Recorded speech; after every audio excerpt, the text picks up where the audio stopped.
Welcome to this session on energy and climate. My name is Alexei Pushkov. I'm director of the Institute of Contemporary International Problems at the Diplomatic Academy of the Russian Foreign Ministry in Moscow. Today we will discuss an issue which becomes more and more important, not just for national policies, but in world politics. Climate change, people say, probably happens. I've just come in here from Moscow, and I have to tell you one thing does not change. At the end of October, it's always snowing there. And so I left Moscow, it was +2, and it was snowing. So some things remain and stay stable in spite of the changes. Yet, the issue we consider today is the one which is becoming more and more pertinent for the world development, and we are definitely at the beginning of the road. It is a fact that an agreement on those issues is very hard to be reached. It is not by chance that in the last negotiations, the United States and China have not managed to come to an agreement, as you may know, those two biggest carbon emitters in the world. There is also a split in the European Union. Eastern European countries are willing to contribute to the solution of those problems, but Eastern Europeans maintain that they have the right to develop their economies. Poland especially insists that it should be given a special treatment as its economy relies very heavily on coal. So the issues are here.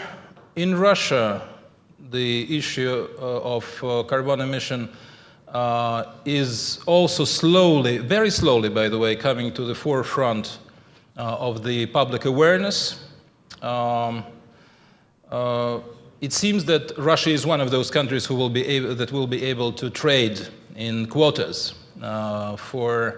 Thanks to the deindustrialization of Russia after the fall of the Soviet Union, some ecological problems have been solved just by the deaths of certain sectors of the economy. And in some rivers where all fish was poisoned, now you find very nice fish, which is eatable. So we can probably sell some of the quotas that we will have to countries which need them in order to assure their development.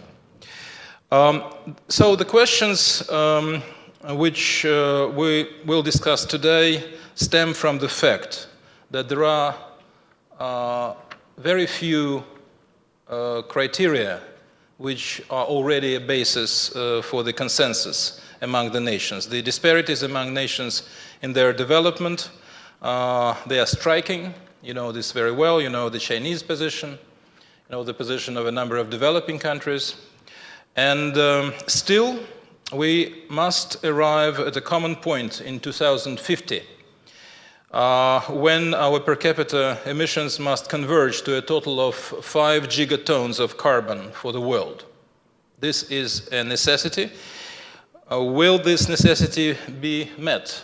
I think we may ask our distinguished participants today to answer this question. And it seems that emissions will be in the future as tightly repartitioned as maybe in 100 years water or even air.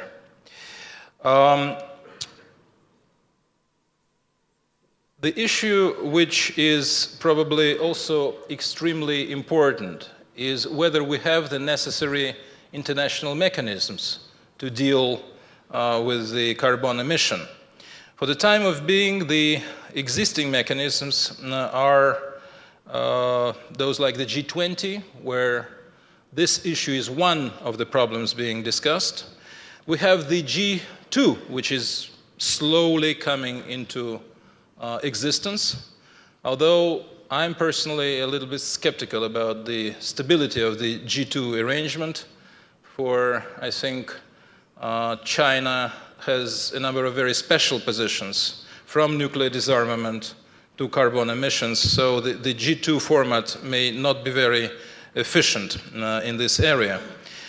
We have also a number of United Nations institutions, also the Major Economies Forum, which was started by the United States under George Bush.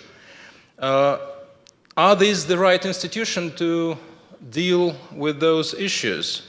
How can a consensus be built among major shareholders without alienating the broader family of nations? How can the complexity of technical issues be negotiated in these institutions? So these are the issues which are being discussed all over the world. They will be certainly discussed on the Copenhagen conference, which is to come. But today, ahead of the Copenhagen conference, we have a very distinguished panel here.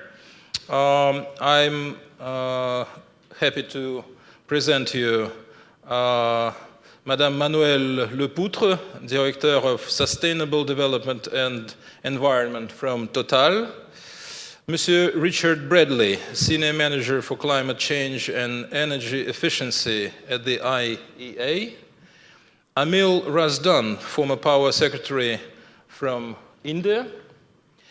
And William Ramsey, Director of the IFRI Energy Program and former Deputy Executive Director of the IEA.